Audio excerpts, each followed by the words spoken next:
Hi, I'm Anna, and I want to talk a little bit more about loneliness and the coping mechanism of going it alone and how that gets structured in our psyche, subconscious. What often happens is that as children, we need the external sources of safety and emotional regulation. And if our caregivers have been unsafe within themselves, which basically just means that their nervous system isn't regularly regulated, downregulated, and when they don't have contact with their own emotions in their body, and therefore they really don't have good contact with their own needs, because all the emotions signal of our needs. And when we don't have that connection and have the interoception, which means that we are internally connected to how we feel in our body, and we don't have good connection with our grief or sadness or anger or joy or disappointment or fear, it's difficult for us to mirror those to our children. So that means when we don't get that mirroring and when we don't get that nervous system regulation, we actually start learning and experiencing that we are alone in our inner experience. We're alone when we're angry or sad, or when we're super excited, or we're alone in our dreams, or whatever it is that's happening within, when we don't get enough of that mirroring. And a lot of us have gotten partly good mirroring, meaning that some of our emotions and some of our needs have been met with welcome, but at the same time, some of our needs and emotions have been shunned away. So that's how we learn to shun ourselves away, and we learn to present parts of ourselves that we felt were accepted and hide the parts that were not. And this is also how we learn shame, because we start feeling that there's something wrong with our emotions and feelings. There must be something wrong with us. And that's how we learn coping mechanisms. And one of the coping mechanisms we might learn is to go it alone, do it ourselves. And I mean, this is a very natural progression when we are left coping with our emotions and nervous system states by ourselves. We learn the ways to try to soothe our nervous system by, for instance, people pleasing, or hiding our emotions, or overeating, or just numbing ourselves, or whatever it is. And this creates also unsafe attachment style, because we learn that it's not okay to bring all our emotions and all our needs into our attachment relationships. And so there's a part of us that believes that with some things we need to cope alone. And this is how loneliness is created within our being, where we are not met sufficiently, and we start believing that we can't be met all the way.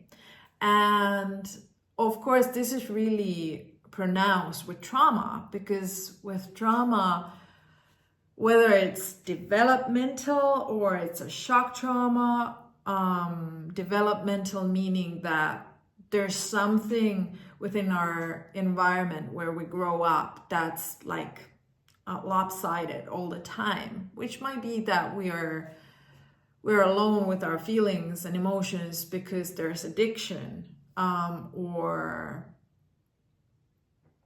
there's just not time for who we are, and not enough interest in who we are as beings when we're kids. Or it might be a shock trauma where we lost someone we love, or something happened, we lost our health or whatever, and therefore there's trauma. So when we're left coping alone with trauma, and trauma in itself also creates loneliness. So we often also learn to connotate aloneness or loneliness with really difficult emotions and feelings, and we try to avoid those.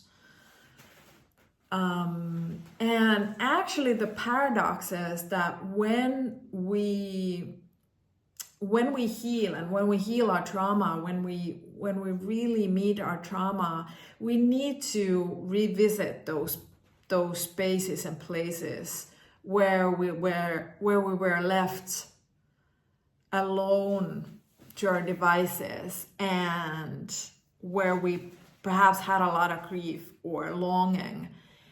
And oftentimes when we don't, we project those lonely parts, unmet lonely parts of ourselves into the world and into our adult relationships, in the hopes that there's someone who would come and save us, save the little one within us, and love us so much and be so safe for us that we would be healed. But this is like this is a fantasy of the little one within, and as long as we do that, we are bound to create codependent relationships.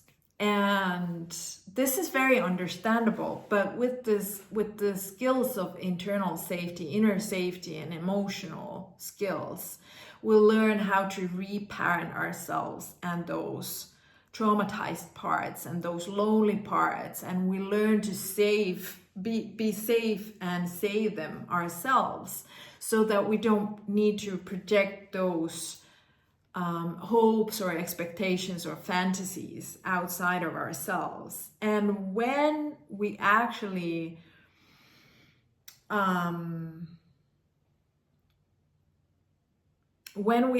meet ourselves at that depth, truly loving relationships are possible. Adult loving relationships are possible, where we don't project those lonely parts of ourselves onto other people anymore.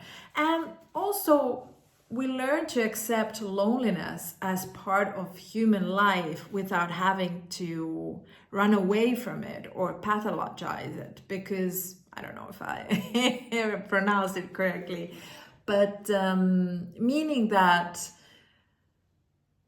in order for us to grow and sometimes even go after our dreams and new dreams, it takes being able to stand alone. And sometimes we really feel lonely when we're growing from here to here, because we don't really know where we are when we're here, and we can have support, but usually those processes are such that we just have to go it alone.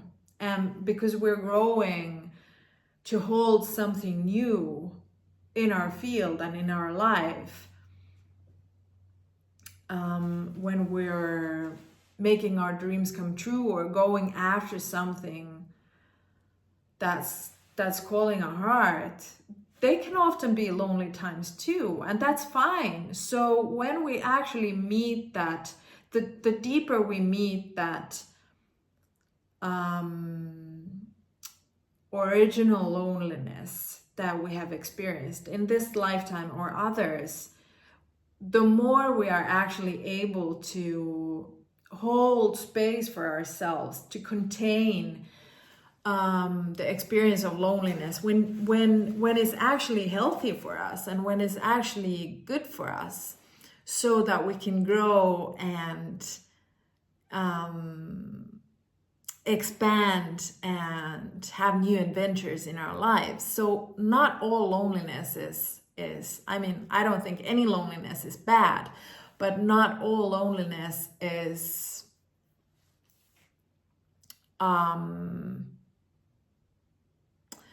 a sign of trauma, let's say. But the paradox is that the more we face the trauma of having been left to our own devices, we are able to handle periods of loneliness in our lives that are sometimes good for us and sometimes help us to leave behind what's not for our highest good anymore, or even relationships that have been dear to us but that we have outgrown.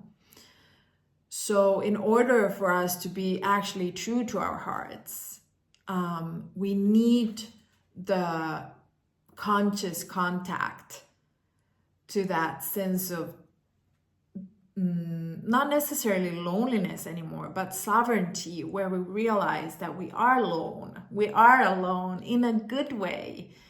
And at the same time, we're connected to everything.